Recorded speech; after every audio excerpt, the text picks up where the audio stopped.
ನಮಸ್ಕಾರ ಗೆಳೆಯರಿ, NMS daily updates YouTube ಚಾನಲ್ಗೆ ಎಲ್ಲರಿಗೂ ಸ್ವಾಗತ ಸುಸ್ವಾಗತ. ಇದೇ ಮೊದಲೇ ಬಾರಿಗೆ ನೀವು ಈ ಚಾನಲ್ಗೆ ವಿಸಿಟ್ ಮಾಡಿದರೆ ಈ ಕೂಡಲೇ ಸಬ್ಸ್ಕ್ರೈಬ್ ಆಗಿ, ಹಾಗೆ ಪಕ್ಕದಲ್ಲಿ ಕಾಣೋ ಬೆಲ್ ಐಕಾನ ಕ್ಲಿಕ್ ಮಾಡೋದ್ರ ಮೂಲಕ ಮುಂದೆ ಬರುವ ಎಲ್ಲ ಇಂಪಾರ್ಟೆಂಟ್ ನೋಟಿಫಿಕೇಷನ್ ನೀವೇ ಪಡೆಯಬಹುದು. ಈ ವಿಡಿಯೋ ಇಷ್ಟ ಆದರೆ ಲೈಕ್ ಮಾಡಿ, ನಿಮ್ಮ ಫ್ಯಾಮಿಲಿ ಮತ್ತು ರಿಲೇಟಿವ್ಸ್ಗೂ ಶೇರ್ ಮಾಡೋದನ್ನು ಮರಿಬೇಡಿ ಸ್ನೇಹಿತರೆ. ಇನ್ಯಾಕೆ ತಡ, ವಿಡಿಯೋನ ಶುರು ಮಾಡೋಣ ಬನ್ನಿ. ಉಚಿತ ಮನೆಗೆ ನೀಡುತ್ತಿದ್ದ ಸಬ್ಸಿಡಿ ಹಣ ಹೆಚ್ಚಳ, ಬರೋಬ್ಬರಿ 3.5 ಲಕ್ಷ ರೂಪಾಯಿ ನಿಗದಿಪಡಿಸಲಾಗಿದೆ ಸ್ನೇಹಿತರೆ.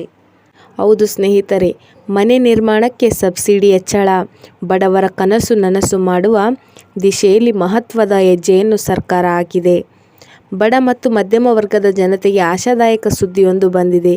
ಕರ್ನಾಟಕ ಸರ್ಕಾರ ಹೊಸ ಯೋಜನೆಗಳಡಿ ಮನೆ ನಿರ್ಮಾಣಕ್ಕೆ ನೀಡಲಾಗುತ್ತಿದ್ದ ಸಬ್ಸಿಡಿ ಹಣವನ್ನು ಗಣನೀಯವಾಗಿ ಹೆಚ್ಚಳ ಮಾಡಿದೆ. ಹೊಸ ಘೋಷಣೆಯು ಸಾವಿರಾರು ಬಡ ಕುಟುಂಬಗಳ ಕನಸನ್ನು ನನಸು ಮಾಡಲು ನೆರವಾಗಲಿದೆ ಸ್ನೇಹಿತರೆ. ಸಚಿವ ಜಮೀರ್ ಅಹಮದ್ ಅವರು ವಿಧಾನ ಪರಿಷತ್ತಿನ ಪ್ರಶ್ನೋತ್ತರ ಸಭೆಯಲ್ಲಿ ಈ ಮಹತ್ವದ ನಿರ್ಧಾರವನ್ನು ಪ್ರಕಟಿಸಿದರು.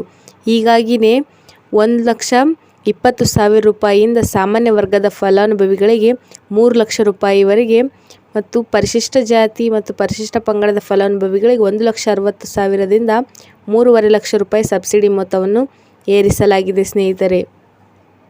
ಬಡ ಕುಟುಂಬಗಳಿಗೆ ನಂಬಿಕೆಗೆ ನೂತನ ಬೆಳಕು. ಹೌದು ಸ್ನೇಹಿತರೆ, ಇತ್ತೀಚಿನ ದಿನಗಳಲ್ಲಿ ಕಟ್ಟಡ ಸಾಮಗ್ರಿಗಳ ಬೆಲೆಗಳಲ್ಲಿ ಭಾರೀ ಏರಿಕೆ ಕಂಡು ಬಂದಿದ್ದು, ಸರ್ಕಾರ ನೀಡುತ್ತಿದ್ದ ಸಬ್ಸಿಡಿ ಹಣದಿಂದ ಮನೆ ನಿರ್ಮಾಣ ಸಾಧ್ಯವಾಗುತ್ತಿಲ್ಲ ಎಂಬ ಲಬ್ಧಿದಾರರ ಅಹವಾಲುಗಳನ್ನು ಪರಿಗಣಿಸಿ ಮಹತ್ವದ ನಿರ್ಧಾರ ಕೈಗೊಳ್ಳಲಾಗಿದೆ.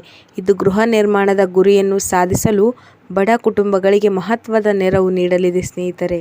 ಅಲ್ಲದೆ ಸರ್ಕಾರ ಅಪೂರ್ಣ ಮನೆಗಳನ್ನು ಪೂರ್ಣಗೊಳಿಸುವ ಗುರಿಯನ್ನು ಸಹ ಹೊಂದಿದೆ. ಪ್ರಸ್ತುತ ರಾಜ್ಯದಲ್ಲಿ ಪ್ರಧಾನಮಂತ್ರಿ ಆವಾಸ್ ಯೋಜನೆಯ ಅಡಿಯಲ್ಲಿ 4,54,692 ಮನೆಗಳ ಗುರಿ ಹೊಂದಲಾಗಿದೆ. ಇದರಲ್ಲಿ 2,55,711 ಮನೆಗಳು ಪೂರ್ಣಗೊಂಡಿವೆ ಮತ್ತು 1,17,441 ಮನೆಗಳು ಪ್ರಗತಿಯಲ್ಲಿವೆ. ಆದರೆ 81,540 ಮನೆಗಳು ಪ್ರಾರಂಭವಾಗದೆ ಬಾಕಿ ಉಳಿದಿವೆ ಸ್ನೇಹಿತರೆ. ಇನ್ನು ಗ್ರಾಮೀಣ ಭಾಗದಲ್ಲಿ 9,32,864 ಮನೆಗಳ ಗುರಿ ಹೊಂದಲಾಗಿದ್ದು, ಈಗಾಗಿನ ಮಟ್ಟಕ್ಕೆ 1,55,567 ಮನೆಗಳು ಪೂರ್ಣಗೊಂಡಿವೆ. ಸ್ನೇಹಿತರೆ, ಸಬ್ಸಿಡಿ ಹೆಚ್ಚಳ ಮಾಡುವುದರ ಪರಿಣಾಮಗಳು ನೋಡೋದಾದರೆ, ಈ ಹೆಚ್ಚಳದೊಂದಿಗೆ ಸರ್ಕಾರ ಬಡ ಕುಟುಂಬಗಳ ಆರ್ಥಿಕ ತೊಂದರೆಗಳನ್ನು ಪರಿಹರಿಸಲು ಗಂಭೀರ ಕ್ರಮ ಕೈಗೊಂಡಿದೆ. ಹೊಸ ಸಬ್ಸಿಡಿ ದರಗಳಿಂದ ಬಡವರಿಗೆ ಗುಣಮಟ್ಟದ ಮನೆಗಳನ್ನು ನಿರ್ಮಿಸಲು ಹೆಚ್ಚಿನ ಅನುಕೂಲಕರವಾಗುತ್ತದೆ. ಈ ಯೋಜನೆಯು ಬಡವರ ನಮಗೂ ಒಂದು ಮನೆ ಎಂಬ ಕನಸಿಗೆ ಹೊಸ ಜೀವ ತುಂಬಲಿದೆ. ಸಚಿವರ ಈ ಘೋಷಣೆಯು ಹಾಲಿ ವಸತಿ ಯೋಜನೆಗಳ ವೇಗವನ್ನು ಹೆಚ್ಚಿಸಲಿದೆ ಮತ್ತು ಬಾಕಿ ಇರುವ ಮನೆಗಳ ಪೂರ್ಣಗೊಳಿಸಲು ಸಹಕಾರಿಯಾಗಲಿದೆ ಎಂಬ ವಿಶ್ವಾಸ ವ್ಯಕ್ತಪಡಿಸಿದ್ದಾರೆ.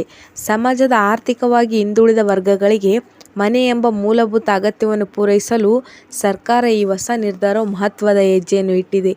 ಸಬ್ಸಿಡಿ ಹೆಚ್ಚಳದಿಂದ ಬಡ ಕುಟುಂಬಗಳ ಕನಸು ಸಾಕಾರಗೊಳ್ಳಲು ದಾರಿ ಸುಗಮವಾಗಲಿದೆ.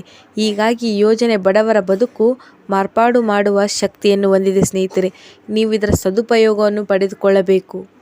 ಸ್ನೇಹಿತರೆ, ಕೊನೆಯದಾಗಿ ಗಮನವಿಟ್ಟುಕೊಳ್ಳಬೇಕಾದ ವಿಷಯ ಅಂದರೆ, NMS ಡೈಲಿ ಅಪ್ಡೇಟ್ಸ್ ಯೂಟ್ಯೂಬ್ ಚಾನಲಲ್ಲಿ ನಮ್ಮ ಸಬ್ಸ್ಕ್ರೈಬರ್ಸ್ಗಳಿಗೆ ನಿಖರವಾದ ಮತ್ತು ಅಧಿಕೃತವಾದ ಮಾಹಿತಿಗಳನ್ನು ಮಾತ್ರ ನಾವು ವಿಡಿಯೋ ಮಾಡಿ ಹಾಕ್ತೀವಿ. ಇಲ್ಲಿ ಯಾವುದೇ ಅನಧಿಕೃತ ಮತ್ತು ಸುಳ್ಳು ಮಾಹಿತಿಯನ್ನು ಪ್ರಚಾರಪಡಿಸುವುದಿಲ್ಲ. ವಿಡಿಯೋನ ಎಲ್ಲರೂ ಎಂಡ್ವರೆಗೂ ನೋಡಿದ್ದಕ್ಕೆ ಎಲ್ಲರಿಗೂ ಧನ್ಯವಾದಗಳು ಸ್ನೇಹಿತರೆ.